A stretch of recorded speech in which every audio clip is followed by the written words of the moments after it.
Ne leero abazadde bajjumbidde okuleeta abaana ku Canaan Land mu kubasabira nga baddayo ku masomero. Train up a child in the way he should go.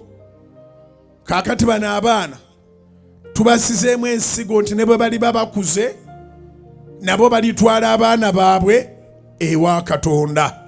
Mwebale nnyo, mwebalire ddala. Era bwe muddayo mututegereze n'abalala abataana bakuleeta baana nti si kirungi okutwala abaana nga tebasabye. Ekyokubiri, okuleeta abaana teweetaaga kuba na ssente nti ate baleetereko ssente. Tetulina ngeri eyo egamba leeta omwana muleetereko ensigo. Ffe tukkiriza nti okuleeta omwana y'ensigo yennyini, oli mu kumusigamu Katonda. Abazadde bawanise ebyokusabira ne bakwata ku baana baabwe n'okubasabira Katonda abawa obukuumi n'obugabirizi. Yimusse emikono, buli omu yimusse emikono gye waggulu, omwana n'omuzadde. Nangiri okukulaakulana mwembi, nangiri abazadde okulaakulana nga n'abaana bakulaakulana, nangiri abazadde ogenda maaso nga n'abaana bagenda maaso, nangiri abaana okuba n'amagezi nga n'abazadde batoolera ddala amagezi. Omwaka tuguwayo mikono gya Katonda omulamu nti abaana mu classes bakole bulungi n'abazadde mu mirimu bakole bulungi. Omusumba Rosias Bugingo ng'asinziira mu kusaba kwa Lanchawa leero asibiridde abazadde entanda basabenga empeera ennungi kubanga empeera esinga essente. Hebrews chapter 11 verse 6. The Bible says that it is impossible to please God without faith. What pleases God is not money. What pleases God is faith. Olunyiri ne lumalayo nga lugamba nti era nga ye mugabi w'empeera eri abo abanyiikira okumunoonya. Empeera kigambo kigazi, not necessarily nti ssente. Naye omanyi nti Mukama bw'akuumira omwana wo n'atayonooneka aba akuwadde empeera. Kigasa ky'okuwa ssente ng'omwana mwononefu. Abayizi nabo abakubirizza okunywerera Katonda beewale buli kintu kyonna ekibajja Katonda. Abaana mbakubiriza okubeera n'empisa ennungi. Mubeere baana bawulize, mubeere baana ba mpisa nnungi.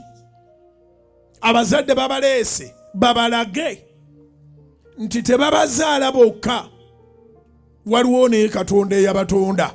Mwebale nnyo abazadde okukkiriza nti musobola kulera baana mwekka. Katonda yabatonda n'ababawa ye mukulu. So abaana mutye Katonda, mumusseemu ekitiibwa, mutye bazadde bammwe, mubasseemu ekitiibwa, musome.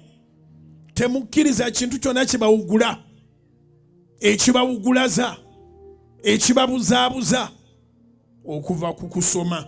Abazadde ayongedde okubakubiriza okubuulirira abaana baabwe omugaso gw'okusoma kubanga gye bujja atasomye emikisa gya kumuyitako. Obulamu we bwatuuka mu nsi yonna, ekiseera kijja kutuuka nga n'omudaala gw'ennyaanya gwagalako omwana eyasoma oba gwagalako omuntu eyasoma. Nga bwe bagamba nti bazimbye omudaala, bazimbye akatale eyiganga, bagamba mukole application, teekako obuyigirize bwo.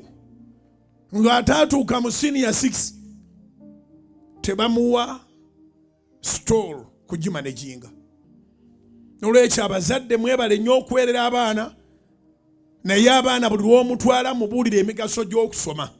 Omulembe gwe tulimu gwa mutimbagano era omusumba Rosias Bugingo akubirizza abaana okusoma ennyo.